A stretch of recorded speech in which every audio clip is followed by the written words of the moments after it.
Global Properties, the only name that matters in real estate, is excited to bring you 5 new developments to cater to your property needs. In Tujereng, we offer you 131 plots in a vibrant community, easily accessible via the coastal highway, minutes away from the heart of Senegambia, to build your dream home on a 25 by 20 meter plot. In Sanyang, one of the fastest rising property values in the Gambia, close to the Atlantic Ocean, a place of tranquility, ideal for a perfect spot to invest in your future. In Bakote, a place called Paradise Homes, developed by Swami India International, provides you with a peaceful and pollution-free environment with a community park, a football field, internal paved roads, and street lights with ample parking and plantation at the heart of urban Gambia. In Birkama, at Brojan Kuna, we offer you 72 15 by 20 square meter plots located just 100 meters from the Birkama Highway with paved road, electricity, and water. And of course, our newest estate, Paradise View in Salaji, a paradise within a gated community with ample parking and a peaceful environment at close proximity to the coastal highway, with ample options to choose from, along with flexible payment plans. Global Properties is clearly the only name that matters in real estate. Call us today at 439-1944 or 439-9515 or log on to www.globalpropertiesafrica.com and take the first step towards owning a property in the Gambia. Global Properties, innovative property solutions.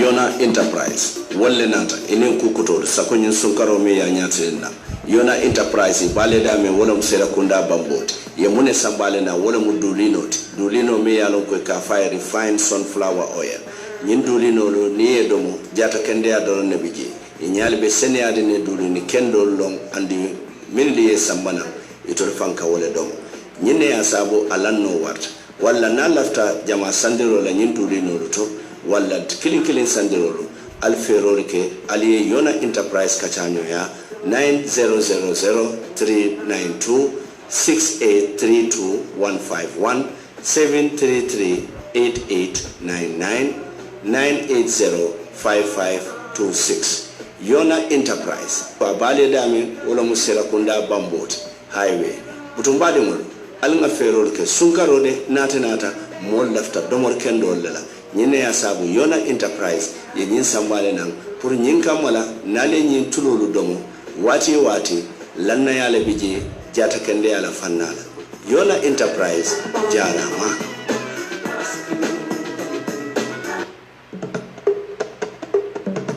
TK German Gambia Solar Enterprise TK German Gambia Solar Enterprise badi ngoni bale dami wala musukuta sateti cinema anin jamen batema ñunul dum femo fen ni wala mu sola jora wonti nyin kamala ka kurango malali anin solar energy la ya bele so kabrin charge controller solba fo solar panel fo battery lo ani inverter la anin ku kota mo ya bele so tal andi man na da wala tul min yanun kalbe office do ko al feror kale backup wol so nyin kamala nin kurango tata isaje ko alla jora ngolo wolte tinyala bali woni manna da wala TK German Gambia Solar Enterprise e continue ka jiku o fanam bay banko ka e ko bohololo e ka boholo sinne andi ka installation of bekele kabrin sindiro to fo jibe futala wato binne la popolo bali woni na lafta nyin ko bela fengo fe yalon ko wala ka do boholo la ko to nyin kamala ay jiyo findinde na ngammi wala nganku alfero ke ali la mental katanyo yano Germany +49 1517032666 wala le Umar Bojan commande Gambia 37822024 andi la nyin number floor bebe WhatsApp le ngale ko TK German Gambia Solar Enterprise ila solar panel la ni la solar jorangol be ka bonan Germany le andi la boholol fanani la bohol jorangol be ka bonan Germany le wala bade ngon ka mone bato alngam borin no TK German Gambia Solar Enterprise mi yalon ko bali sukuta satele to andi ka yelele tili wotili ka botanan sey somondala kata fo tala lulu nata bida minute saba wala badi ngolo alngam borinno na lampolu malaya anin fanan na jisanu ngol min TK German Gambia Solar Enterprise wolle nata pour ka cool soni ande molie courant aninji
Badumana sankaran ko joni nyana de Gambia duguni mbala banga nan ndawla jong ngoro ka banga ni ndongore fasa du ko tani fasa bo kanna du kamese ya ni kalawle kunna bojang kunna pamodu bojang sankaran ko le mati wala tinna ay minne kering don di banko kan TV live e minne be kering aketa mun tole to afota mun tole to afota nyaadi 99.9 FMO isen tuno fononto yembuta illa moy kuma sene wala Gambia ntolla kayra banko Gambia assalamu alaikum badi mon mole ben kolin kan andi ben jibe kan janime programme o datila drum ba fole ko alkanan na messenger call because bimbe gadgeto minta kan abe kolyari mbakele bari yenna telephone o suñale so telephone kiloma min be mbulumbe wala goto kam so nali o commande drum alkan stream be le jindi nyim foni batale nya fama be nyim mari la ben jibe kan bar at the same time fana ben call kan tantan koso anin koma jibe bukata nyola nyanta wolon na nyo fere na tunyoy ni na da jibe mo jama be jibe rola bari te kilen ni en call le castrin ni jolan be hako dan la be call ni mbadi mulo mbadi Gambian kolo anin Gambian kolo terodo mobe dawoda kabirin Gambia fo Gambia ye bantala ngal mumela be kontongal tola anali jabundawde ka faliye ko assalamu alaikum konto diro ko la badi ngol misal bismillah ko tan na programme to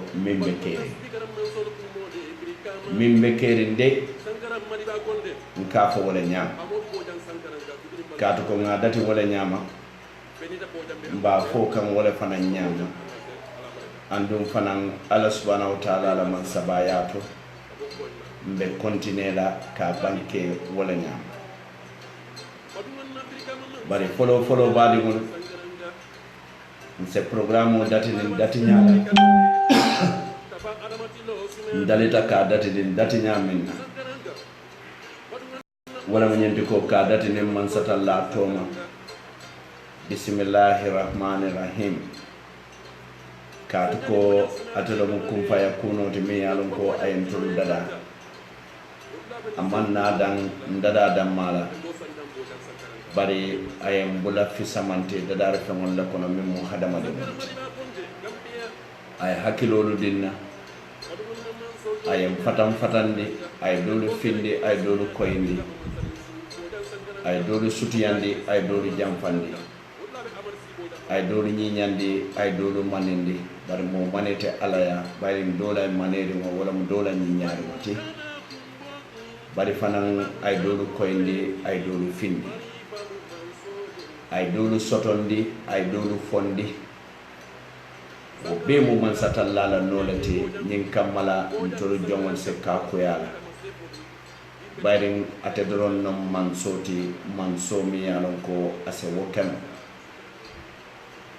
wala ya sabu wati na programme lu nka dati natere toba sen wala bismillahirrahmanirrahim ka to ko fengo fe yalon ko ya dati nin woto ba sen wala setano marufo ka borle andum fanan hadama dingol setano inila kullolu nila katumolu anila kortelu ibuka kuno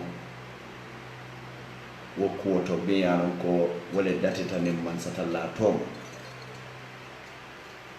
be ala tentula mba jayi lamba warandela bayrin jowo jombe kerin duniya kono nyinna mo kuti min nyantamma bayrin momo ala yeso fennala ala yeso minna ise waso akan bari fanan ay mindi dolula ikana kono to kuya wo fanan kan wala ya sabu nga programme o yele nin misiko minna se wondir femola min mo bembe ya jas banti ako alale yake jomma jomo buka ku keno sembolu to bari ye kuwoje dawoda min bota sembolu to badi mo isalon ko jomo mo woke alale yake ando alay minke jonga to bantam billa no wala ya sabu nyanta nyo horomala nga nyo bunya ala la soro to bayring ngaje Watson Gambia ya safe iko abuko pamodu wala abuka telemunta ko atelemo popular journalist in Gambia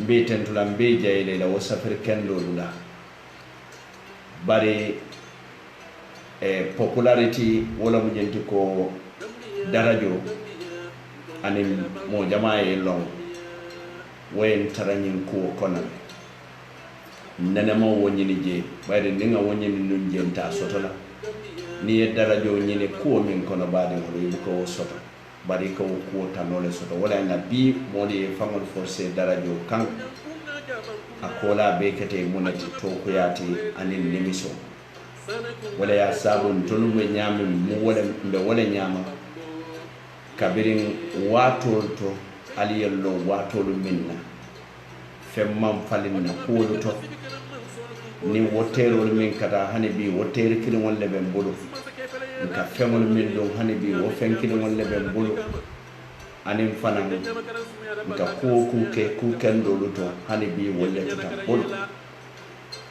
bar baɗigol ñinse ke wala dati mo be ko hadamadiŋol de mo buka fankeno kuti ye kuwo kuje moolu le ye kaati moolu miŋ ye kaati wo le kummayata ita faŋo yeta ke minti bari niŋ hadamadiŋo tata fa ye a faŋo je ko ŋa ñiŋ ne soto n darajata le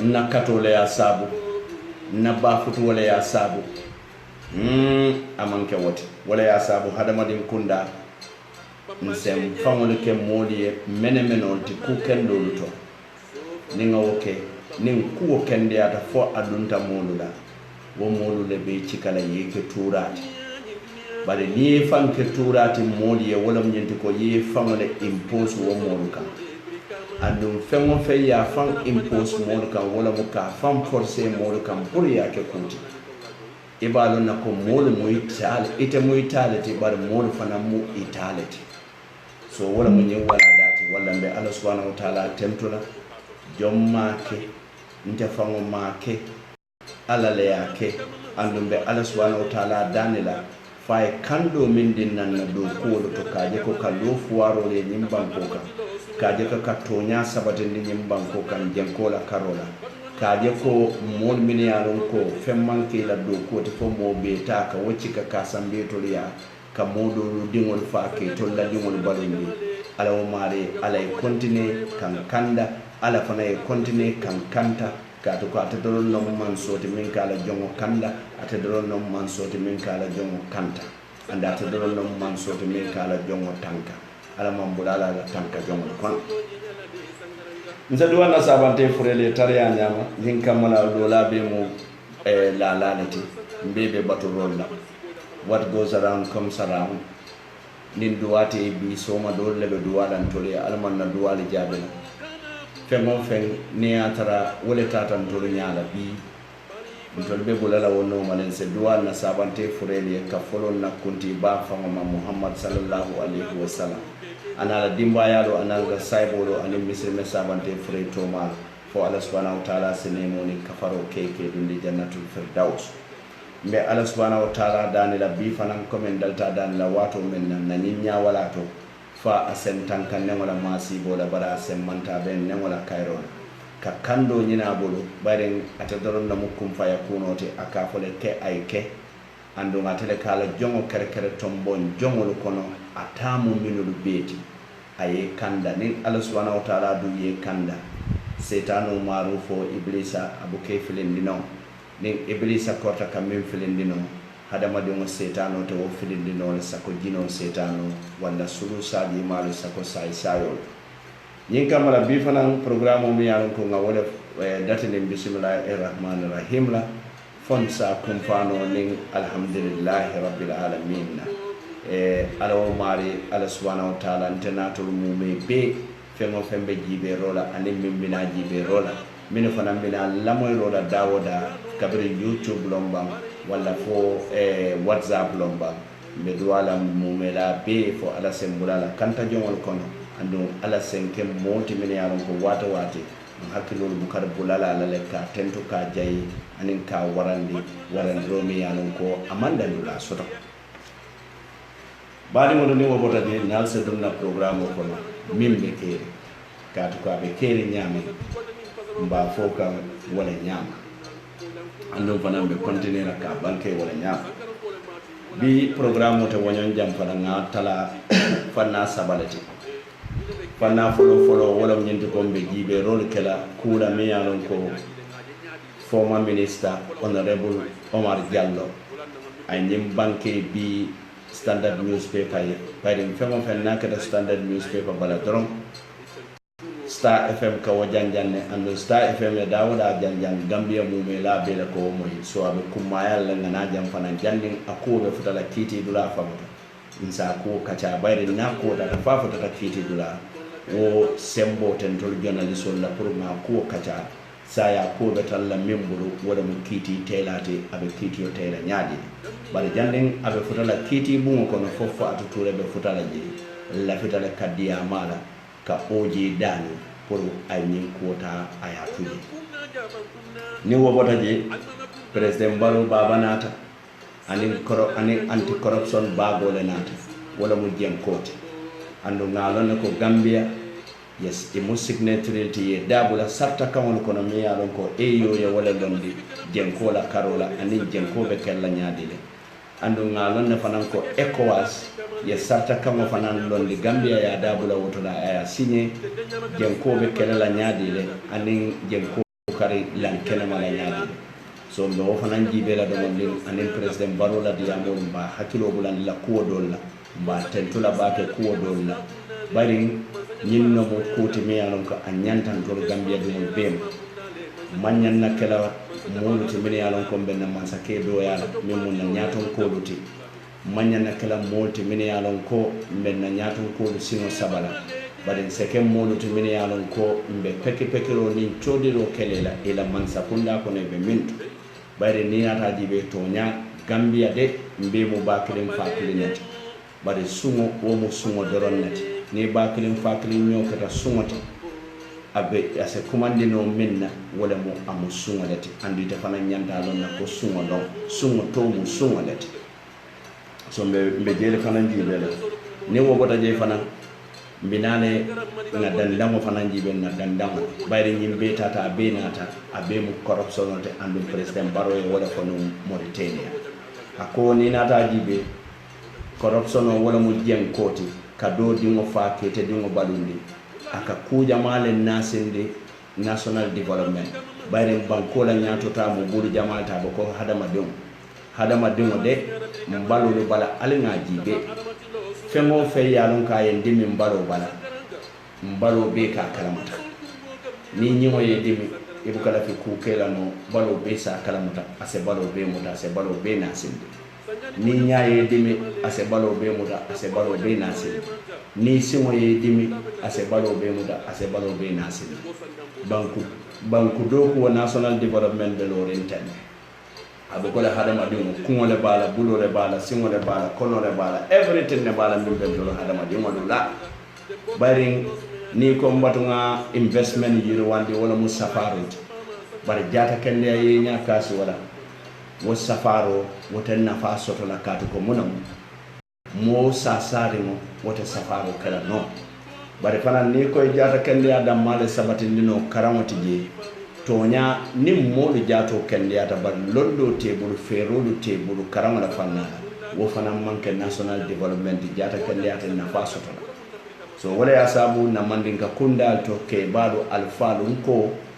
wata ni be duwale kanyine foko alam kanyine foko simaya jata kendea anin harje fere nyinna mo national development ni simayata ijato man kendea ila simaya an adam anafa danka doyal ko ita katullo pitanoto ite katunyo kunyoko renne mol kamin no ite buko wono alawo mare ala subhanahu wa ta'ala yentenato be tankawala abe minul fanan bala alawo mare ala ya wutika bare fanan ni simayata ijato kendeyata ila ba mo manyinya wala munyende ko ifolota kubeta kela ila banta kukurun kela ya jammelo biringa nata ako Gambia ako ntolobota nam barracks le nata de kajang clean ninga jambang clean mbe mulu na back to barracks wolunde lungo minna of Gambia dingo be kontanda kato ko yaya mune bondi jam wala mo rampant corruption Gambia dingo be kontanda Gambia dingo be bulo ko si yaya Gambia dingo be bulata no youth movement ol dadat revolutionary movement ol dadat 22nd green boy ol dadat yay company ol dadat dawoda molbe fintene molbe ko jamme jilak aya sabu molta ta foy jinata e ke balu doya e ko we don't need old power we need a young boy but biringa wo young boy o soto badi wo nyantan karandela wala dalla sign de ngafo we need old power and we don't need young boys badi mo malon fam gamin faale kam bari ninno ko to me yalon ka be sabata bari fanan nimmo tata asimayata a jata kende a soto hari jeti je na mari ma hakilo tu aka kewo ke ba wasa balot wala munti mi yalon ka kumandin jalalati mi yalon ka lan nafa don aka wala jibe ate mol la nafaji be la katu ko munam ate harje ma wara aman son ka wasa aman son ka ala tento ala o harje doya kan kalani na ko harje mu dalum fennete ala e momo ma fuji wala bala ala e momo la sumandamo londi je tuman do bije ala e kuke ala le ya lon katu ko kum faya kuno no ite dum ma lon dalilo mi asaba yete bali ala le wo dalilo ngolon katambital walla nin ala ye bali ise ala muta ikana keke ba wasabalo nyina sabu ba fode nyoro fabura manyoro mfa kajali nyoro mbarin ke mesen nyoro ni be duwala watu wati e ka fole sima ya jata kende ya anin hardi fure nyina banku do ko bari kono nak do ko ko yare mbuli jambake ka ko nyin sama buru futun ko be kontane de bake bayre mbuli futu ma fo siata bake nyin sama kono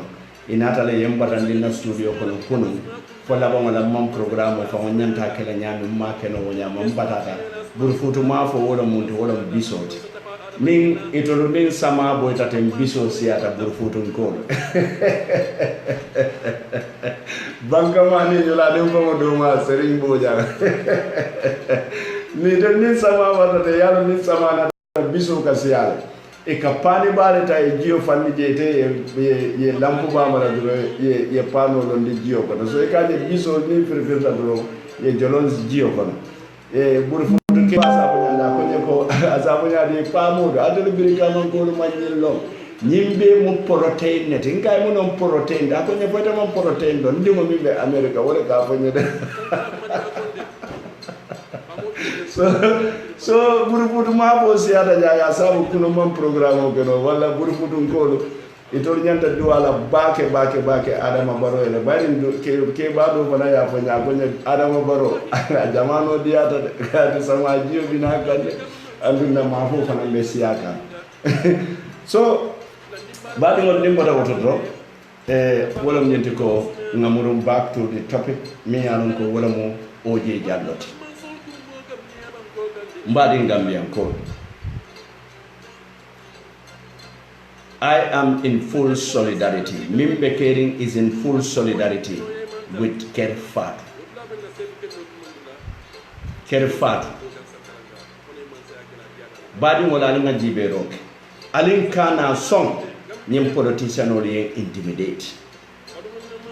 Katu komunam politician oli be minke kam bota dictatorship le kon wo wato ni journalist oli safero ke safero mini alon ka be koyrin fer safero min be koyrin bayden ku jamale safeta dum kunu yaya jamme journalist oli muta ay dol fa ay dol yemandi ay jama bay banko kam biti lola nata je ko wol be mo to nyaati min lo ka safe non kunu nan ka fo ko Solbaji was number 1 guy mi alon ka tele sembo warata hani vice president More ka for 110 tonyat ka do Solbaji was on the shadow but bi akata nyadi de vice president will buka kodo mim bondi Gambia la ranke soto central bank Solbaji ka wala bondi no je Solbaji mo ko president to no ani yaya jamme min diata ka wala ke kubal be kata Solbaji la ya ngani no fonfonne molu mallan but watu nakata e kam mutale yen soron yen bute ye yemandi ye ko sifa be lanka say mboda wotole nata New Gambia where information ate mabola no wala mo nyenti ko fengol ni keta e kenin ko la be lonnale andi be folale ni lonta say mimbi je wala mo nyenti ko jambando matale Ministry of Agriculture jambando mata je for Ministry of Agriculture ngamre PRO le soto memo Aminata Korea. Oh, I forgot Aminata Korea was handpicked by ala supporters of the many alonko wale ya dala ba sitae puru ainana ke MPT kabiri nga fota wala oje wo disgruntled to ya cheka ya diala ya sambana so ali ajele selective justice me along abe caring and nepotism me along abe caring yemba poka so sign dictatorship bandale ite nyapila molu ka ye molu soron katu komunum as far as the social media is concerned molu ye momo mutabi mobe ka lonne ebuka mo ye mandino ebuka mo kidnap no ebuka mo kullo to mutano bi thanks to the power of social media hani atara new government control ye ko nga freedom of expression di alale nga freedom of speech di alale journalist wala do ko nga value le new government kala no ko all government kata ko minem new government came at the peak of the social media whereby fengo fenketa abe lonnale and na londa isafo no le altol ye nyinne kala mona na biya albe o keka journalist wala manyanna intimidate la nyimban ko kan kote nyantan na yelole tala ni nyajiolo ka jeko kan na molula wata jo bay jimban ko kan fuaro lu batata bak bayde ka jambando min fo jumal le tamu jambandolti jambando ka san jumal le ka jambando san walla nin agriculture man fintinan kanaka explain to le ko jambando de mi yalon ka expire ta be jalle bari nga ñim plan kar nim plan ne soto lafita min kala ñim jambandol la walla nga plan kar nim plan ne ke jambandol la ngi dispose tenne bari jambandol ñim man beti ko expire tele manya na kala ten nim ministry mo wo for the transparency purpose journalists have all right to investigate and when they investigate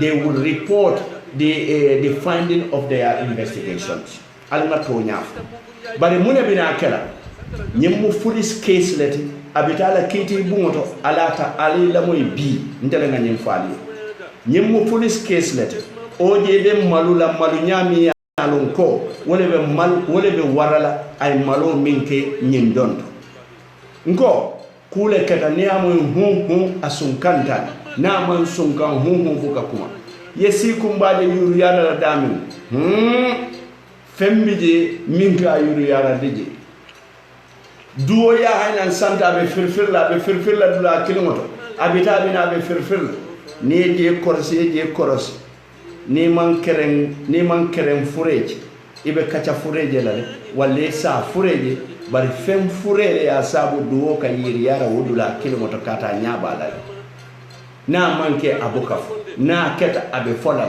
na fota kitiyo be yelere mo be de bari as long as kodo be bul kitiyo be yelle ne sitano kitibla bari kitibla manke moyati nak kitibla to nyale ka sabati especially ni journalist o samba kitiyo mo wo dunia be le katrawo jibe ka be kela nyaade especially jumale journalist o samba kitiyo la the government minister kato biri wato mina kabe kerfatu sambala atemu government minister ngo oje la press release alinga lamoyde alinka kumo de lamoy mbuka kumo nyimi kumo mbuka nyimi akalamoyde andun tolu ni di amte mintu koma nga wala moy ngamre mintu koma nga wala moy mbeker fatu samani lale mbeker fatu saman lale ntol mal la fi kawo moy oje ntol la fitale ya explain ntol ye jambando dun tamun tole katu ko italo wo ministry la nyaton kote Omar Diallo yure Gambian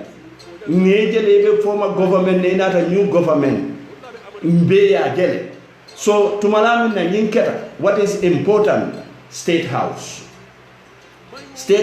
email o minki nan kerfatu like story investigated and this is what best journalism is all about ye investigation on it ni atara ye nyinne fo koytele ye woke oje for the purpose of transparency as far as itemu government ministeriality imanyana nyinkulo handula nin kamfala anin sembo oje da maman kamfa Gambia de wol bete and oje those in all this country bari oje nabe diamula ikawlonne ko nyimu molete mi yalon ka kamfata andala entitlement aka mira fo nyimban ko matele tata alanga hakilodu serving Jawara for so many years doesn't make you to own this country. Even Sadauda doesn't own this country. This country belongs to all of us. So kulo mi alonka keta ite ministry telo munyaton court ika kuma kam min fo ka fo nyindilo be kedi ne kabirin 2014 wale ya sabu mbela ta nyoka min be kedi 2014 jenkoto nyinka mala ka wo stop muna nela ministry to ma stop ni atra be kedi ne kabirin 2014 ita man taraji 2014 ita nata je 2017 ne ngamira nyina mutonya tumara mine nata je 2017 nimbatara yaka ke ministry to 2014 waletela na 2017 ngete ngato kejele purali fali ngoke almanya na okunori ngol bulale continue ni wol continue da hani atara wolle yake but today telo mu nyaton koti oje tele yake tele jambal do su nyaitata a wafi njoli be wala fola because you are the head. So bari ika journalist or threaten mbita la kiti yola le buto nista FM ori da ke man nika kambati muri apo he journalist la kilo today ngale oje mo da kar nko fente kuto da na manke fonyo kensamat ngamra oje le apo janko Adama Barrow Gambia betray like God betray. Adama Barrow should sue you to court for not betraying God. Adama Barrow man God betrayed. I'll tell you God betray. Al muruntale Gambian kolu betray. Katu kalbe munel lalbe fure ro la nyindulato anin nepotism kalba adungo chika ke fandi nyindulato kaje ko fankoto ti kawur sada wose kenoba. Wote ke no la kawur ko la ko wene. Alamu kawur ko le ya ko woni. Nko alanga tonya fo ning alay dia. Ala nin tonya folalo oje manke malaikati oje manke woliti oje manke annabi yomuti oje mu simple man like all of us Gambia. If oje can say ko nyimmu Gambia di wolte barata do ko kelantela ministry bara site nyuna amina korea la nyum abadin kotangodo kana ke dandi ministry to modi wojibe modi be dairing nin kurtu funto lotu eka siyole tuwaye ndol bele den tani Gambia. To be a minister doesn't make you an extraordinary Gambian. We are all Gambians. Oje so molu dahan dimbe kerfatu sambala kiti yo landunta jande mbota ja State House ko to nyalong investigation o keta ila kuwala but Adama Barrow I want investigation or chikale reporto ayadi ba tambedula puru asa yamara bete da ko kala nyame ba tambedula yamaro na de oje you are fired.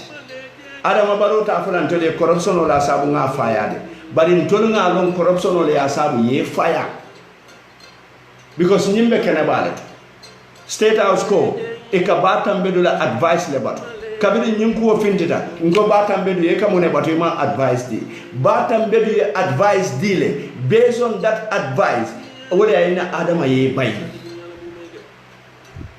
wala sabu Adama ye bay ima Adama no ko anti corruption committee wala be lori anti corruption committee ay wallahi do dile ko no corrupt so State House ko State House la email wala ngamere State House finansula it will not be fair yekere fatu su iman State House su katu State House confirm the story. State House confirm the story. State House ebe waleto ebe on the State House le mu cabinet minister ka fonto ko nyimbe keri na cabinet 2014 oje ntolo mansula ka womo ntolo ngete ke 2017 2014 and 2017 tema how many years 3 years so ita nata ita mantara do kula yara fete katan daga domol la America ita mantara do kula de ki mo mun al fete daga nehna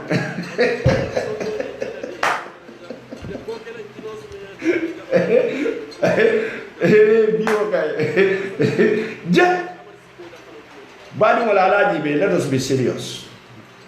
Let us be serious with ourselves. Let us be serious with our positions, and let us be serious towards Mama Land, the Gambia. Billahi alna serious. Yara fan toloman serious. Yara fan President Barrow ite mo follow mindina. Wol mun daga donna the competition in United States. E mantara do kuala. Ko mi yanon ko. Ya jamme ba kekan 2014 Ministry of Agriculture. Ay kiyan ko lu bale. Ay bade mun ko lu bale. Ay nyanin ko lu bale. Ay nyadi jang ko lu bale. Ay fonin ko lu bale. Ay yenyu abela asamba kanilai. Bi fonyi hayne be jomol link. Katu koy do ko de tuje sanji jeli buka do ko e be ka wuli yalto itaya ya jammea bi wota caring e maje bi e ka kunkol min tenum bi wolu nyankata tayo ko liata katu ko sanji mo wonni febe lesiring problème onata so wo punori wol min bebe caring num kunum ndol ngeta keje 2017 kari sanji kilin kari woro pour y agriculture falin tolier bataro mimbe agriculture ka falling jenko mimbe agriculture ka falling nepotism mimbe agriculture ka falling no mimbe agriculture ka falling bata mimbe agriculture ka sonia ni senelali bari yara faita ko mimbe kedin 2014 ite wole tuje iman so wo falling na bari ikata mune don America salsa wow, ndagalanda salsa because yalonte ngamela pachankalo because wondo nya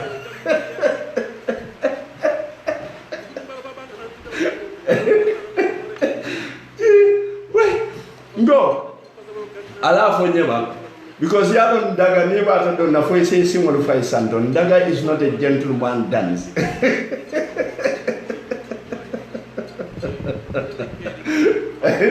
Ndaga is not a gentleman dance. Na kebali yenye mfole. Iko kebala kufamba. Alaba mabuka betia. Na kebali tonyalo. Nina kebali yedon sako dombe don. Mafo de chosa andongo de. Yene jija dongo de. Yalo hanira keban kemo kele. Umpa ya ja.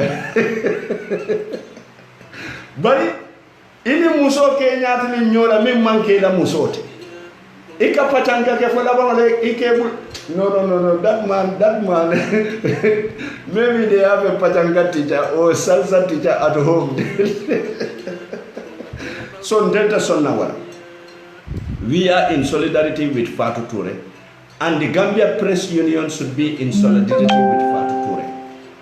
Journalists all tonyalo man tambinina and we not above the law. Bari Umar Jallo billahi wallahi tallahi nyimbe kele malolet maluba katu ko munam nde nyaay dokumeno jede mi dani Umar mi dani la na Gambian kayatu. Let us be serious. Oje Umar Jallo PPP ko la Umar Jallo mbe dani la what goes around comes around. What goes around comes around. Ye kebalu fe anye mbanko kane. Much more Sadauda. Bi oje foi kata Sadauda yale bang. Sadauda le oje ke kuo beti. Ni amo oje Sadauda long. Thanks to Sadauda kaya baja wala. Bari bi ala anye nika fo akata Sadauda yale bang kata kontomba. Wala oje mbe dandalala de oje mo badi mo ka tonya faya se ke nyaawo nya se salsa dongo no nyaawo nya mbatu nga badi ya kono to dia dila oje kana ta kiti yora kane fango do yande nyim banko kam oje akata nyaawo nya ila nyim kula bango wolti nyatalde bada akata nyaawo nya hana be kala tirkilinti ya kata Gambia yele oje la legacy ni wole nyanta tala no yegri tudun je oje la legacy ni wala nyanta tal no bayni mol mi malon sa ko dindi wolo ani ye mol min yalan ko idunte la ko lu to keda modu ma koy wala keda fangolu ma koy ke sambanon tubabu du wato mi yalan ko PPP man sa ko ndabe lore oje wala poji be legacy di be ye kere Fatou block toje because Fatou re man nyin safede Fatou re tamu blogo nyindi bari boy ndingo mi nyin safe Mustafa is untouchable akalo ko wala ko yele anun sako nyinga abe lo ko ringa yele ni nga nyimute fe laba lantina do ko kala node ebe tula nyin kibari fuli sirin wala dila mbe kar sambala kiti wala distraction no be kala hani atara wo kiti wala tan nafa sotola wo kiti wala be strike out la e fay banta so baralin kana so nyen intimidated. Let us fight with our blood and tears. Corruption o mi alon ka be nyim banko kan, nepotism mi alon ka be nyim banko kan. Let no threat move us a little inch. Billahi wala lan kana so yen threaten. Ni en threaten ila nyin threaten no be mu kalabante yalet. Try to silence the spoken media. Atekela. Oje na jambando a explaining ya dunda muntole. Oje na jambando a explaining ya mune ketale. Because you tell them minister, you tell them head there. You cannot just leave responsibility to others. Kafunte mu minister tinte kuo bilona. Nde da mantara nyitone na ma wafi. Barila minister yako to wale ya sabu ya wafi oje. So we want to know na jambando senelal na jambando dunta daming oje Umar Jallo jambando findinda dunta dama fontoli ni manna aman jarika ni tamata aman jarika fatu su nana ya explain Gambia dingoli bari wolko isobita letelo na ya explain Gambia dingoli afoy ko ye min fonna kota de hana manke wonyama bari aketa tenne ndolo ngalo ne SAS oli jambande moto fa moronde nan janne mi yanon ka bota Ministry of Agriculture alina hakilolu to we are in solidarity with Fatou Toure te move la an inch and Kerfatu is not going anywhere. Kerfatu is here to stay. Nafi kol bite ite ojeya eba fole ko we are in solidarity with you. Mi ya non ko tolfa media household ale ngam fonyo nyosin sabola. Media household ale ngam fonyo nyosin sabola ngake ba kelem fa kelem wonten tolle be do ko kelem wala. We are partners in development. We are not anti. Ntol mu partner so letim momo yetake ni media siat do tata kiyan nema kono do fanantata gonjor do fanantata basay do fanantata jana banko mori fere kibaro be dawo da fotate bari hasidi ambe kering na media le sembo soto lafta kar la media fala kele fulale beta bolde ila fita minna media fala ni meke ko ala le beta la media fala because falo be ala le bol ala nga hakilo to nafike ya luto nga lot ne minile ya lon kal kata oje ya albe diam kurungol folae against kele fado and so forth because atol jalos tale al man bete ya ne boka bete ala nga hakilo luto alingan hakilo to andu na meta mbali expose lale ali min fo oje nga be moyle we are having audios with us bari malla fika ko da janjam audio ri bentelo bolle kabira tata oje ya ali mune faye Fatou Toure la koto a audio ben na tablo kanja man ta pele la sande fona tinyata katun tol man ke tinyar la tun tol muddadar la let ali fo nyon nafiki ala oje kane la moy wo molula wonye kujel le foytama oje ite kujel le fo moluma oje Gambia di won nyanta denna yete samba kitu la for failing to clarify for shouting and howling Gambia farmers won nyanta denna le the farmers association mbe nga de nete oje samba kitu rather than ite ko ka modole samba kitu alanga tonya fo tonya beti atala alanga tonya fo. We are in solidarity with Fatou. We will see up to the end. We will never bow down to threats. Nepotism, corruption, jenko, ke dingolu balundi. Wandi dingolu la. Imaje dingolu keta tole wula maduti. Imaje dingolu keta kutute baloluti. Imaje dingolu ni lota dawoda. Ise pare bari la pare lika kemoneti. Ko jila nyinya. Mindo si faise loa kunto ita minnola. Ñin problème ot PPP ale ñim banko tayde amad banko tay fenna na man ke corruption ot alla wo corruption kilimo albe wala murundi kan nan jang mo ye tonya fo ni alay dia aketa nyaawo nyanga PPP la labam kalamu tale nga jele wato min nan tolka fanka bula school boss kono ka bobiri kama kata banjon nga jele altol demolo motor min kane kama faltol le fisiata tolu tibal barali o corruption o min beke ndesan aliye keke min aliye murunta aliye nono min fene min ba kali akosa hani wobe alkali kono manfa mune be kere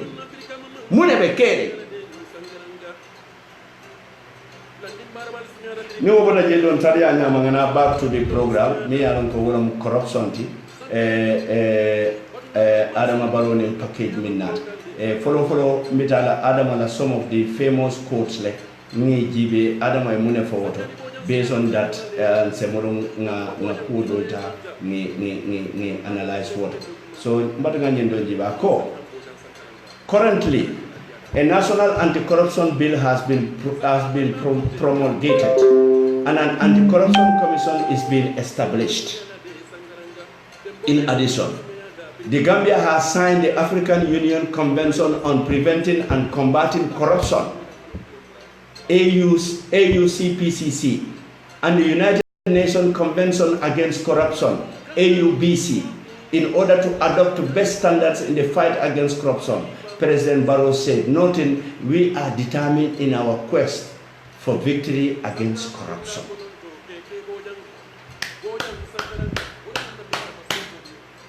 Ya jab President Barrow. Barrow manna sila President Barrow. Ali amola min fa ko Gambia anti-corruption bill wole be topoto kan andum fana anti-corruption commissioner wo establish tale fokaba. So andum Gambia mu signatory to wala mu Gambia e kaito re signé kaito mi alon ko wala mu preventing and combating corruption ka jenke corruption o nyato nyinka mala ka dang anamina kala ntolla do ko walati fo woni na manke na do ko wala state house should listen to us mune mu corruption oti rampant corruption modi be do ko la modi be mansakunda moto be bul mansakunda fuel coupon be bul mansakunda bungol be bul mansakunda le ke dépense bari mantara mansakunda ko no do ko alanga tonya ni be mansakunda ko no do ko le nyanta fola nyela ko mun position ne be bul ni e ofonyere we have no problem ni e ofony we have no problem. For example, we go to State House. Charity begins at home. Fighting corruption is not easy. It has to be comprehensive and inclusive. And President Barrow believed in inclusivity. For one thing, it has to be inclusive. Fighting corruption. For example, Lamin Cham State House. Ngaroneko is a youth mobilizer, is a youth advisor or whatsoever. Ngala position olone nim pajero babulubi. We are not going to question anything. Naka government fuel coupon or something. We are not going to complain about anything. Nim mansakunda e bumodi arante complain na katu komono. Position ole babulu mansakunda e bimfonye ko position ole babulu. But what is the position of Dusa no? Akafo mode ko nimpa modu nata jamba sambala kitio lante nata nim Dusa no nyoje mbakajala nyoka. Je yara fa modu kabaku nga falele ko alkana so nyim modi entol intimidate. Nde tambita intimidate ola lembe da minte. Because today I will fight corruption with my blood and my tears. Muna blood ni mfaje mfata Gambia mkolule. Ni mbute je mkumbota nyaji obota. Gambia mkolule jarta nye mi mkumbonde aye nyaji obonde. Gambia mkolule jarta nye. So let us fight corruption with blood and tears. Kaje ko nyimbanko ni femma nyimbanko sendi koma for corruption, femma nyimbanko sendi koma for nepotism, femma nyimbanko sendi koma for karimun terlet, femma nyimbanko sendi koma for karimun badi molet, karimun badi molet. Mol kalo kanyo threaten mol mini alon ko manke fenti ngamira mbota nyinul la kono jang. If Jete can go and tell people before under Yaya Jammeh regime ninge muta ni betila le ko helicopter seni mi samuna na ala yedada yena Bakary Famoje ni akusai boy ngamara nyino le bekere bi molbe Adama Barrow la mansakunda ko ne ka fontol yako mbali sambala kito la hambalu kelaten be kelaten mone bekere fontolun de wise laba ndolote falin na ba we cannot change with change.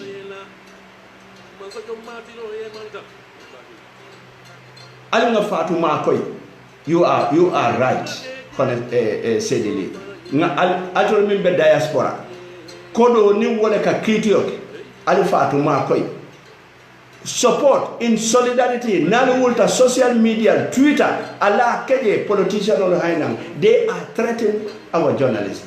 Police security man telling me ni se president samba no court white journalist or samba court ye president Jamala samba court Gambia. Are you in your right sense? Ye president jama nim president nyanta tala court it altol mi ye do ko ke Yaya Jammeh altol ya lo ne ko nyanta wol sambala court le al kana mol kamfande al ka fonye ko nim president mo setano court mune ya sabu journalist o tita wo sulu saji maya al be fonye la walla ali ngani ya kendo lu soto ndolu ngalla ngani yolonne na di amuta ali minul tukoma ndolu ka wolle la moy ngawolu moy ala hakilotu President Barrow and they make so we are determined in our quest for victory against corruption. President Barrow tomorrow sama Thursday do sano moto min babuda nyanta tala bulle because he has no portfolio unless tomorrow you come out and announce it ko do sano be nindo ku karla State House. Oh, is it Barrow movement? Well, chairman o matati, that should be distinguished from government. Charity begins at home. Nyatonko, President Barrow, let me help you. Nila for corruption of fight la jang. Corruption will be started from ita famula officer kon a fighter. Mori bela officer kon many yanonko. They are very corrupt. Ila Secretary General ngala kumo fo janni. Ay tinyaro menke GTSC janni ba kala minister. I'm having all documents with me here. Mi yanonko. Ha bahna. Charity must go fitaro electric broom should start from State House. So ntolo billahi wallahi tallahi. Let me tell you one thing. Mola palasi ba waro ta sabula niye jenko ke nyimbanko ka maf. Mola lambeta sabula niye jenko ke nyimbanko ka maf. Wallahi, this is what we believe and this is what we're going to keep doing. Really. Nyembanko ntolu bele dentala ntolu falu mamolu mamfo nyembanko selo taika politiko la fanal muna ina ntolu bina ja ntolu be kala ko man ko luti mo kense ngol bina ibe domoro kala mo beta ibe ntolu fala ibe ndingol fala ibe dingol balunjela ngamera nyenna mo kuwati journalists are not to be intimidated again. We are watchdog and we will continue to be watchdog. Journalists yalonko mansakunda beko karibe doku kendola ita mantara doku la because journalists wala doku kendo nin sulu saji mal la doku bukatano nyene asabu journalists ona la doku kende ata sulu saji mal worka muta ijawalet andu dolngalo ne Gambia mu Gambia let mote kuno la ndolula ala man min nonna katu niyo tatolo bulu modi yam kumandi janne ko ne pamodu dukar ngidani suto ida makana finti suto nda mabe finti lale ni momo en tolu fa wala be diari intele munanta kala seda furent imam fa to nyaale kam imam fa fuwaro la kelo le kam fengo fem fata fuwaro la kelo kam ite mari bi te nyaayel la mun tole badi ngolo mo be ka dami nyene anda manke ko mbe nyinke kan ka foko nka tole nyene je amanke ko mbe nyinke kan ka to ko kudo mim wala nyente ko Gambia dingol mori nyanta sotola le min ya lon ko e fanambe lola le kanyinje ko bay ka to kon to Gambia dingol batata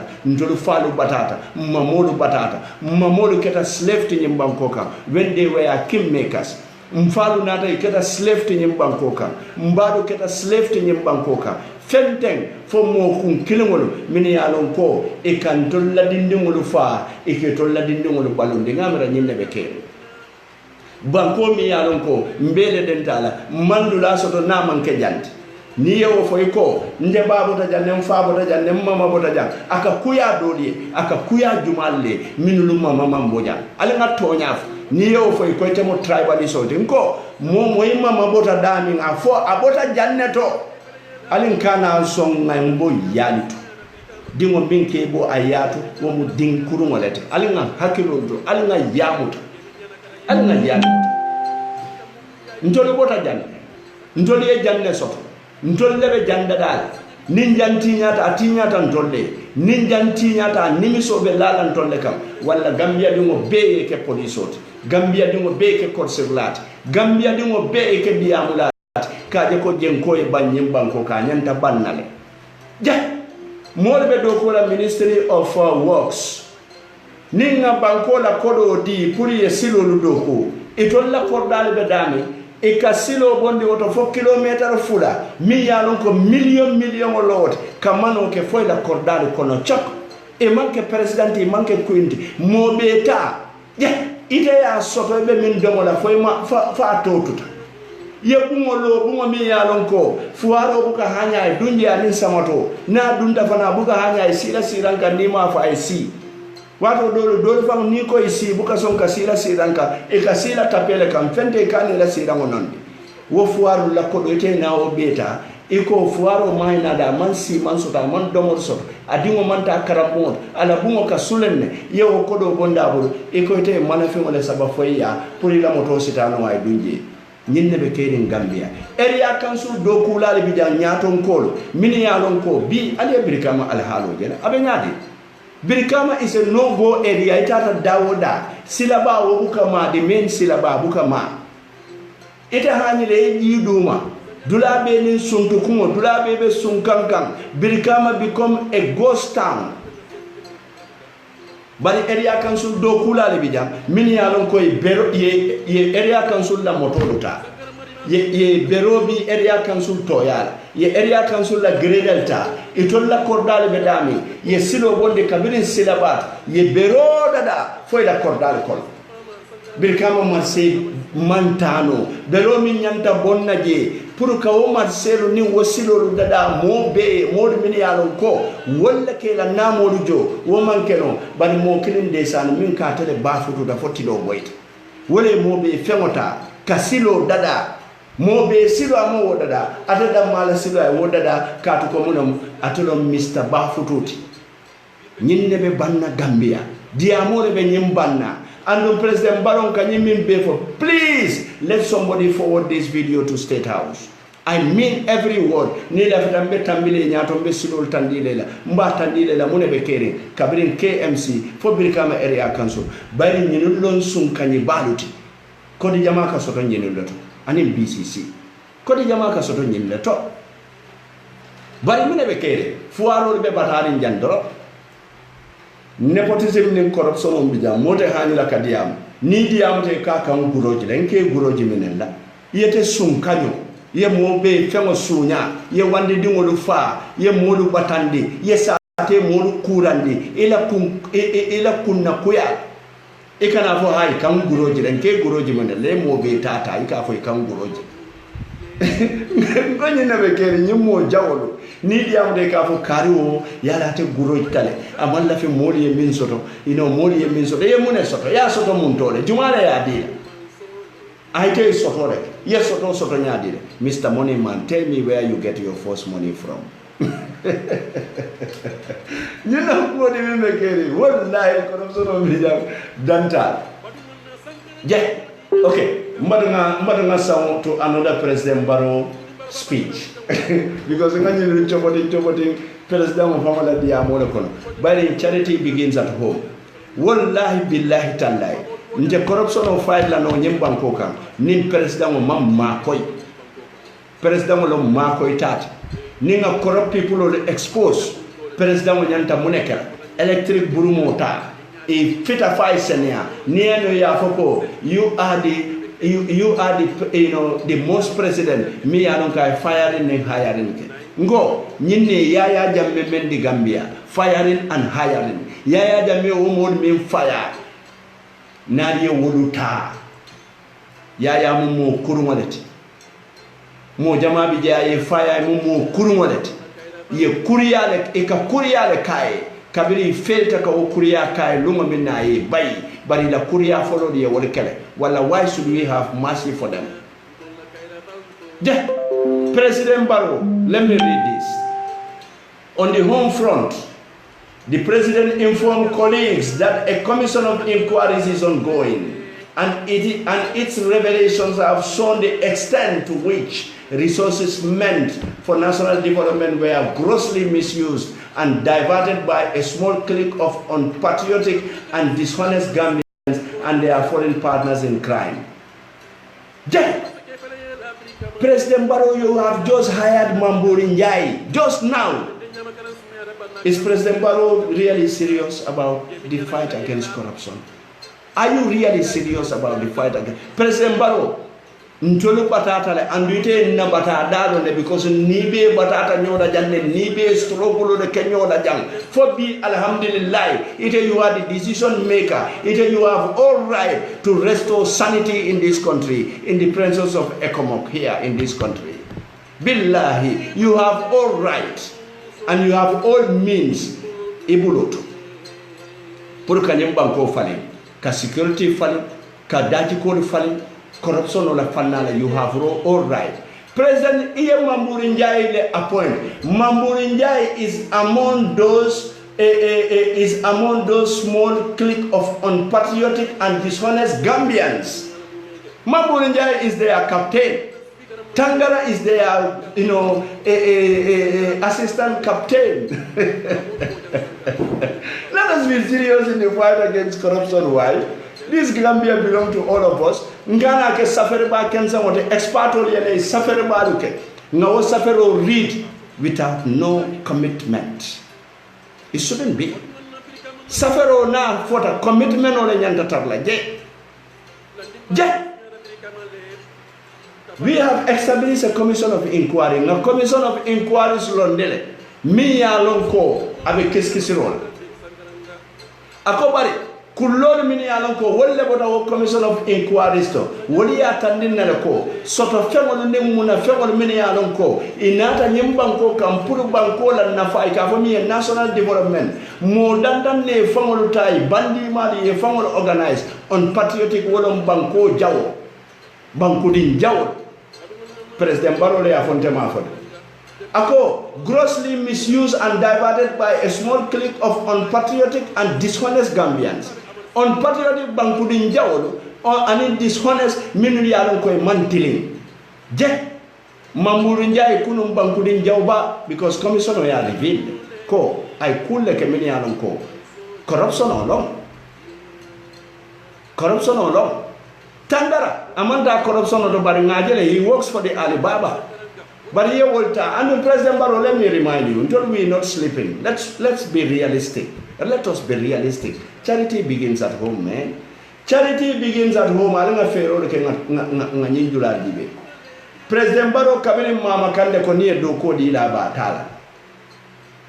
Ako, the coalition government has enough manpower to employ than to go out and look for some people. Enough manpower. Yeah. Mbe coalition of benda watu mina mbe yaya jamme kelendela. Mbe yaya jamme kelendela. Tangara be United Nation. Aba afole eko yaya jamme mo kendolet. Ala mansakunda be nunten. Ala mansakunda be tenne. Tangara le be yaya jamme la mansakunda wa Afrika. Aya wafila aya wafi fai kulpenyo kai feast. Kurupenyo anin fala ibalde foma wojeja anin fala ibalde yaya borin kola woto tangara ikelo kai foka bang anin sabali yaya borin kola jela nata loja ko president Barobe party men fangoto UDP ako mandinka party lo because New York e ka bane ni mandinka bane ndiro la wala kadimi bani mandinka kam hormarimba kan kuliyarimba kan nemarimba ni banendiro keje wato hana tara banendiro manjawya mose kamfa isem kumo bari kandol jibe isa tara tuno ne be jelele banendiro keje mobuka kamfa bari mandika kan ni afo wala mobe ka kamfa kamo fele men bunyata anu wasata kan na kan fo mba fo lale aka fasammale nimba fo kan alna proud na kamolula kato ko munam Allah subhanahu wa ta'ala asa nole mbe arabu kamfu bari ko yomal kiyama arabu kamul be folaje munan be ma arabu kam kum fa yakuno lo min yata ka wala ke bara ye bulale momo yela kamfu so that we could ngala different so that fana ngala mansabayaje ko Allah subhanahu wa ta'ala is the artist of all artists. Bari President Baroko grossly misused and diverted. Ya ye fengo betinya ani ye kalabante yalke ka sawundi. Fengo nyanta dale dame abuka futa woto. Say more mi yewo. Despite the fact that coalition has a manpower, yewo mo kirimol sambanan. Eko Mamboure Njie wo sunkanyo wole martantol la finance la wo sunkanyo inata mo eko Tangara wo mi yalon ka buka tonya katu momo yaya jammela mansakunda nyanyi nyande dunia moli wo buka tonya fo Mr. Barrow woni yaya jammele do ko ke United Nation akatawo mo kilomol mi yaka fo yaya jammela mo kendolet ala mansakunda kendi atale bi wo mo be yalon ko Tangara ka faniale fo yaya jamme man kendi ala mansakunda man kendi sai wotangara kilo yena murune yo murune wo molu kan ko ka foy ko yaya man betiya Barrow le betiya ka kote atara tangara ko opposition no man betiya so wo molu ben to jibe na nyadile. Are we really serious about the whole thing? Are we really serious about this change? Nko nan man pare kanyum banko sendi al kulunjaran jiboti kikali adi modu la mini yalon ko they are committed bari akana ke kuma ba ken samati fente kala je e seta min noto ya jamme signaje la anti corruption commission londi jang signaje la operation bulldozer londi jang signaje la operation kampuntu londi jang signaje la operation jufara londi jang signaje la operation buwa areso londi jang operation none of this operation works because signaje la corruption of much. So we got to be serious. We really got to be serious with this business, or else, billahi, we are nowhere. We are nowhere. So, and then, on this corruption, my government is addressing the consequences of 2 decades of poor governance and misuse of state mega resources. But in moving forward, the guiding principles of my government is the exercise of good governance in all facets of public administration, Gambia President Adama Barrow told leaders in Mauritania. Okay, mbadi tetela call town ola sign. Bari nteju call tala hana tara juma don te call town ola sign so alala kiro ko ndije. But obviously, Adama could do better. He could do better if he listened to Mimbe Keri. Dukari, badi wala to Mimbe State House. Adama ita sonne la fika, ita sonne nyil la moy. Ita le nyanta revolt na. Ini la mobile long. You know, taya Mimbe Keri ndi bembe mimfo kay baje la nga chodi lo reke sum kanyo bene alon ko bela man sakunda from State House to outside. Huh? Falimalong misali fe social security alone. Graham Mimbije, ngamra nyin kullo mimbe nyim wuyu waya mimbe bekeri. Nyim Mr. Kamara be nyim wuro mimbela. Ibe mimbe katakam wala mimbe Graham natila no nyadire. Kato bring Graham bije ye free cordal so. Mini yanon ko Gambia di ngol bijang. Yen na kenolu tambulu mfa su kenolu kombon kol. Physical plan hani na kenolu be tambulu. Bari sai nyin sada mutabalolo isa na wakano tambulu mfal ni mamori e keno min tunye ye muri ka wota ika talantala nyote makoti ya ila rimo ngamira wole bekere faydo fere nyati dum plot jelle dita ja from Honorable Momode Akibayo, Minister of Lands and Regional Government, the Quadrangle, Managing Director of Social Security and Housing Finance Corporation. Ngo, allocation of Burusubi, courtesy of Honorable Minister of Land and Regional Government. Makoko, bari, wallahi. Wala nanko Minister of Local Government and Land yanta kela kombo kolet.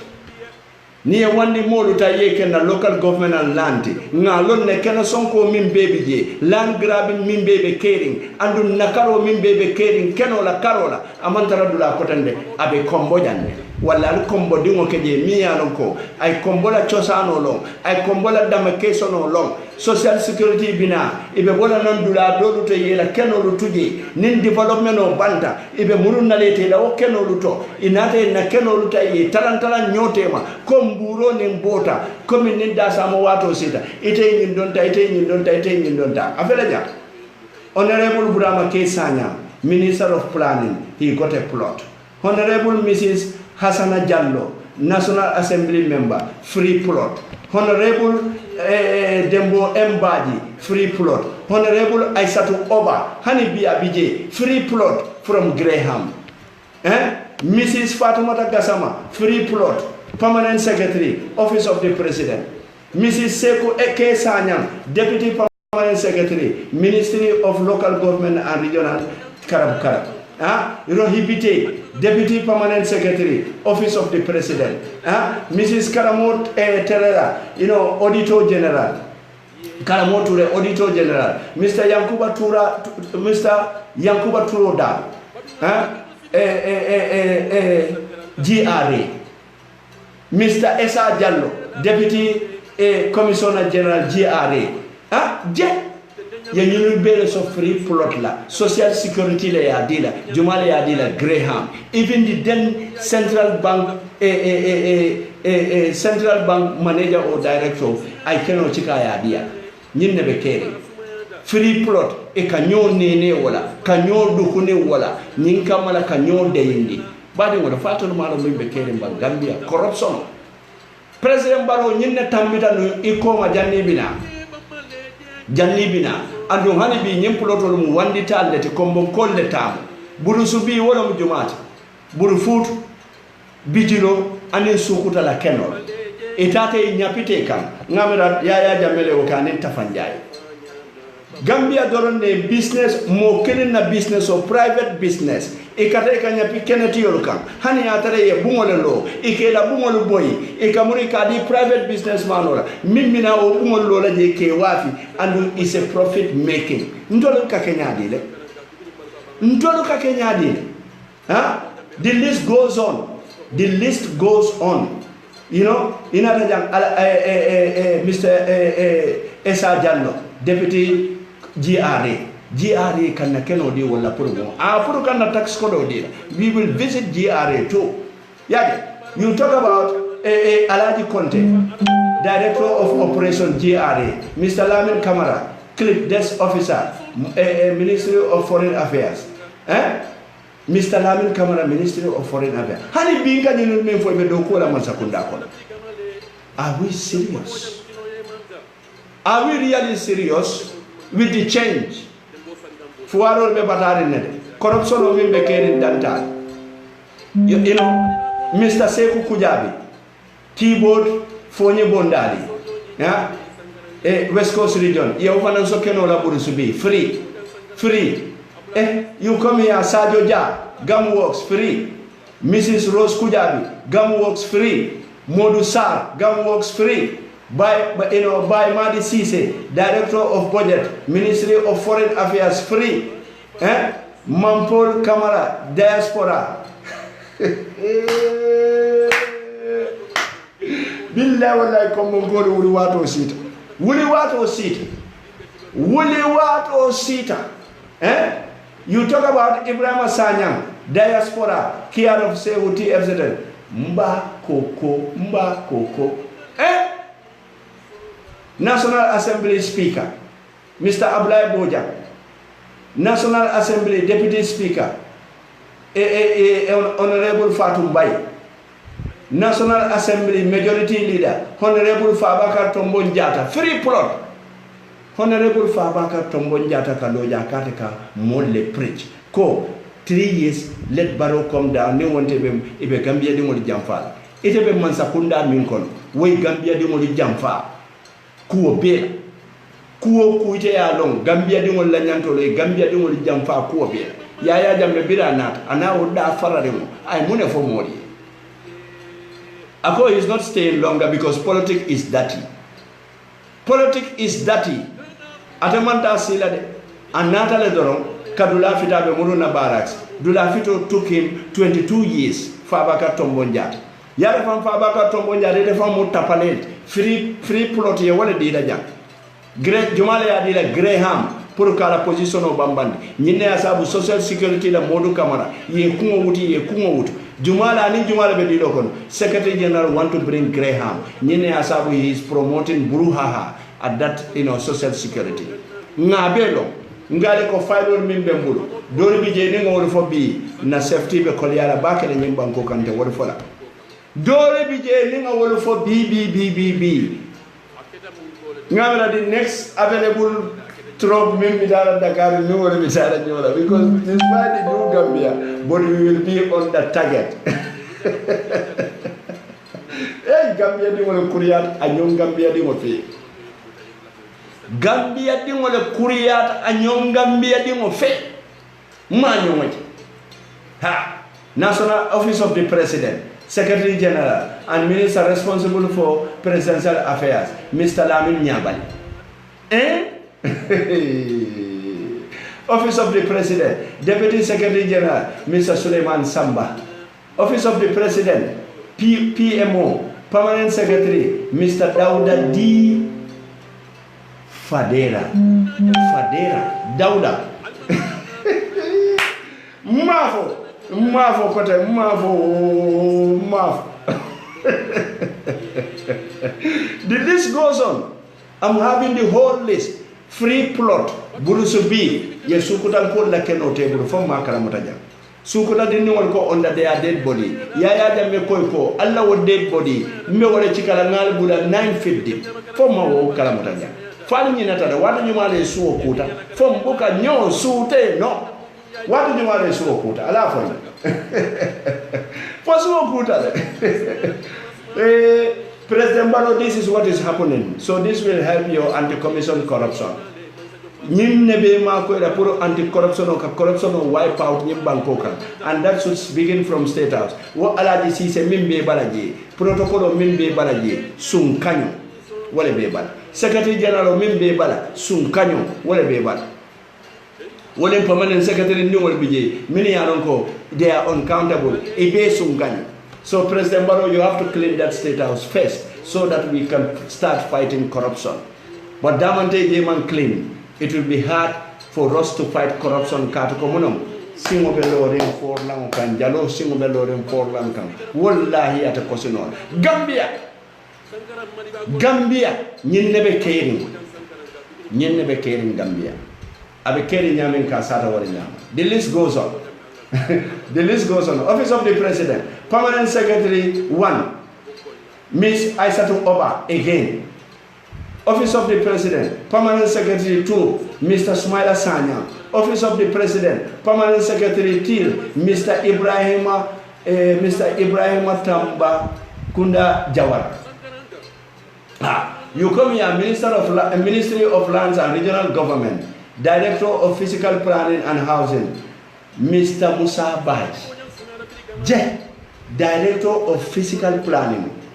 Fuaro Lakeno, Ekate Fananso Walale. No wonder Salaj, Deputy Governor Lamin, former Governor Lamin Sane, Aning Mo Kotamolo, Fati Nyola Physical Planning, Ye Molla Keno table, Ekamurika Okeno Wafi Molla, Ekafoko, Nitolia Davacation Kidawoda, Mansaketon Sopulotola. How unfair. Mansai fuaro la fengo table. Mansai table do ko la ke yo karo kare. Ay murum fuaro la fengo ay min table na karo kono. Ay mura ayatel so dola wo kono. Aleta wo wafi. How unfair is that niatara wole mutonyat? How unfair? How unfair? You know, Physical Plan Director Musa Baj, Ministry of Basic and Secondary Education, Permanent Secretary Mrs. Nyadilo Nyintode, Babukar Boy. Nenengala corruption o je molu ko nyako. Babukar Boy nam nanala nyindulata famai famosoda famai ni so soto. Ni ana famai samodu soto. Bara manya na free plot o tala Gambia. Free plot on which ground? Ya busi modula ya di nyinula. Nyinna mo nyenti corruption o kado dingo fa, kado dingo balan. But the list goes on. You have Attorney General Chambers and Ministry of Justice Ndesan. Attorney General Chambers me alongo wala nyanta kantulu kakiti yote ntulu teba. Ni wolfanka bribe muta from Graham. Bribe. Ministry of Attorney General Chambers. Ako La ilaha illallah Muhammad Rasulullah. Yala bangamio me musu kanyole. No. You list to do me yam. Ndo for a sign kato wo mumunete. Wo mumunete. Sun kanyole fere ndesan. Kunu ne sunyaro ke binna da nge murundi ngoy kalna na wolpe sunyaro bula no la nyadile. Nyin listo nyin do nyi. Ndo vola bi muk. O vola ko pengerumo. Sama manala argument mo le ndo vola nyin listo do. Je Attorney General Chambers and Ministry of Justice, Solicitor General Legal Secretary, Director of Land Survey, Director General, Managing Director.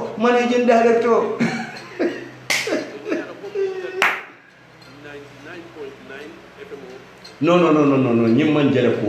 I'm not gonna laugh. I'm not going to laugh again. Nyintambita jele kuwala Gambia. Thank God, President Barrow Mbago nata anti-corruption bag. Now he gives us the opportunity to point them out. President wa opportunity din nale pour ngi fo jumalo mu wokoro pour monti. Graham should be caged. Bimbe jikri molla mini ya lon ko nim man sakunda la kodo nin nyim mobile mu 500 let ni tolbe la impresso safela wato men e ka fo nyim mobile mu 10,000 let so ila profit o ka jellati 9,500.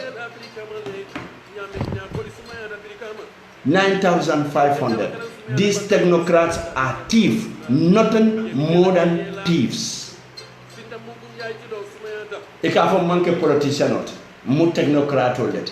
What is the meaning of technocrat in Gambia? Technocrat is equal to thief. They are all thief. Sum kanyol. Mini yalo ko kabalu ni wande tarol. Badi mo pedan na janne bi because nkam fata. Ngani listo minji. Ni yen kampalle. Nin kombe tambila janna. Kam fato kam fa mambetea. Mbeda men kam fatale. Nde tambino la janna. So ngala hako dadi. Hani na topic sabanja fam bi mo environment not. Mbe fam tula jere fo aljumalo. Billahi wallahi nami vex. Sun kanyolu mini yalon ko. Ye sunyaro ka mamme suwo man ku folo nata nyinata nga wosun kanyo leta ngi fandina man sakunda kono. Gambia, where are we heading to? Where are we really heading to, Gambia?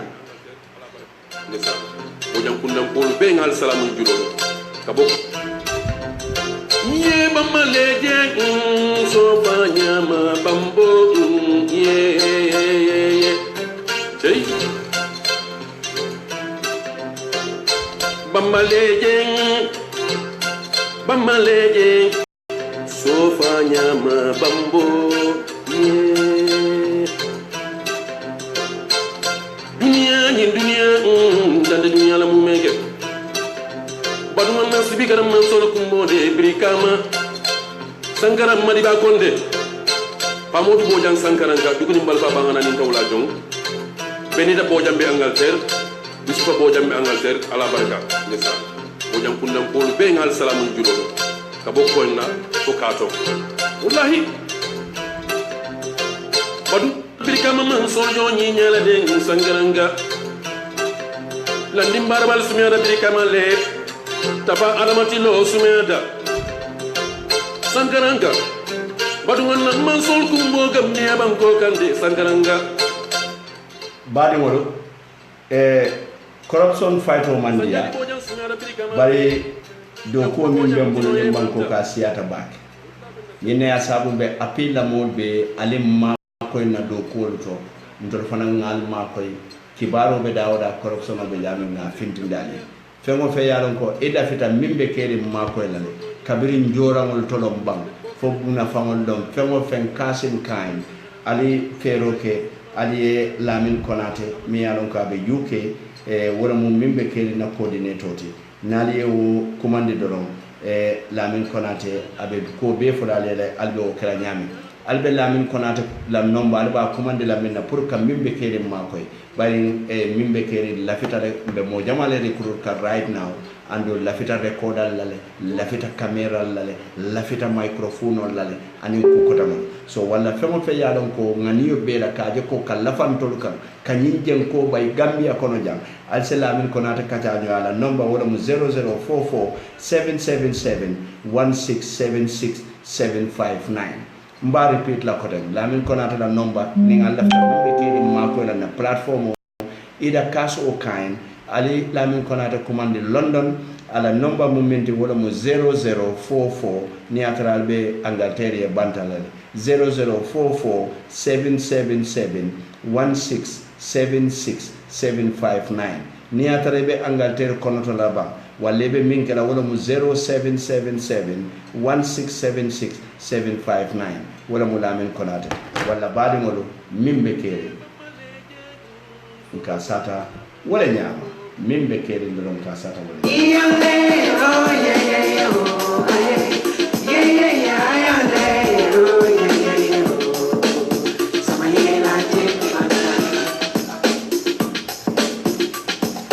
Yona Enterprise wolle nata enen kukuto sako nyin sunkaro me ya nyatina Yona Enterprise bale da me wala musera kunda bambote ye mune sambale na wala mu dulino me ya lon ko ka fire refined sunflower oil nyin dulino lo ni edomo jata kende ya do ne bije e nyaali be seniade ne dulini kendo long andi milli e sambana ito fanka wala dom nyine ya sabo alanno warta walla na lafta jama sandiro la nyin dulino lo to walla kilin sandirolo alferore ke ali Yona Enterprise kachanyo ya 90003926832151 7338899 9805526 Yona Enterprise babale dami wala musela kunda bambot highway butumbade ngol alnga feror ke sunkarode nata mol lafta domor kendo lela nyine ya sabu Yona Enterprise ye nyin sambale nan pour nyin kamala nale nyin tulolu domo wati lanna ya labije jata kende ya la fannala Yona Enterprise jarama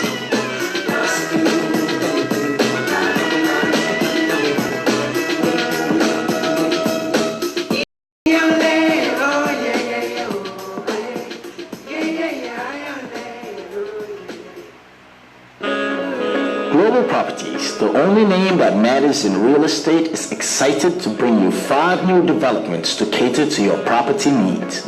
In Tujarem, we offer you 131 plots in a vibrant community, easily accessible via the coastal highway, minutes away from the heart of Senegambia, to build your dream home on a 25 by 20 meter plot. In Sanyang, one of the fastest rising property values in the Gambia, close to the Atlantic Ocean, a place of tranquility, ideal for a perfect spot to invest in your future.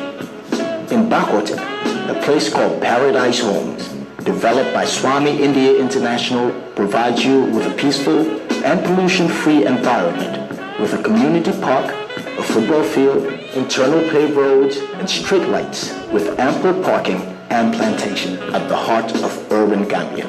In Birkama, at Mojankuna, we offer you 72 15 by 20 square meter plots located just 100 meters from the Birkama Highway with paved road, electricity, and water. And of course, our newest estate, Paradise View in Salaji, a paradise within a gated community with ample parking and a peaceful environment at close proximity to the coastal highway with ample options to choose from along with flexible payment plans. Global Properties is clearly the only name that matters in real estate. Call us today at 439-1944 or 439-9515 or log on to www.globalpropertiesafrica.com and take the first step towards owning a property in the Gambia. Global Properties, innovative property solutions.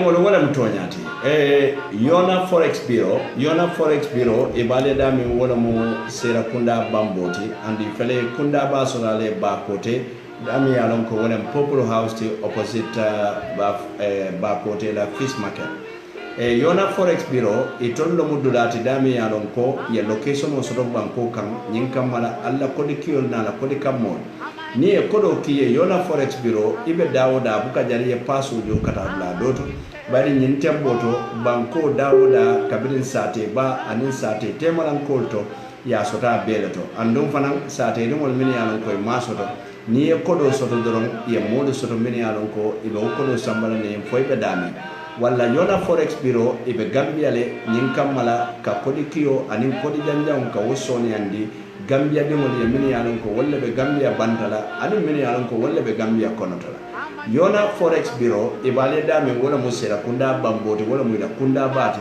anin ba kote popular house bari bale karo belale Gambia Bangkoka walla ka kodo kije jele lanno wata bari ni kodo kije e buke batu wata janne be da kodo sotala yaki wato minna e ka soto wato andi yeminti e ka wala be so walla na lafta yona forex bureau kata nyoyala ali commande 9392 walla ali commande 6832151 walla 7338899 walla 9805526 yona forex bureau badi wala walla nata pour kala da hande kodikio ala fannala yona forex bureau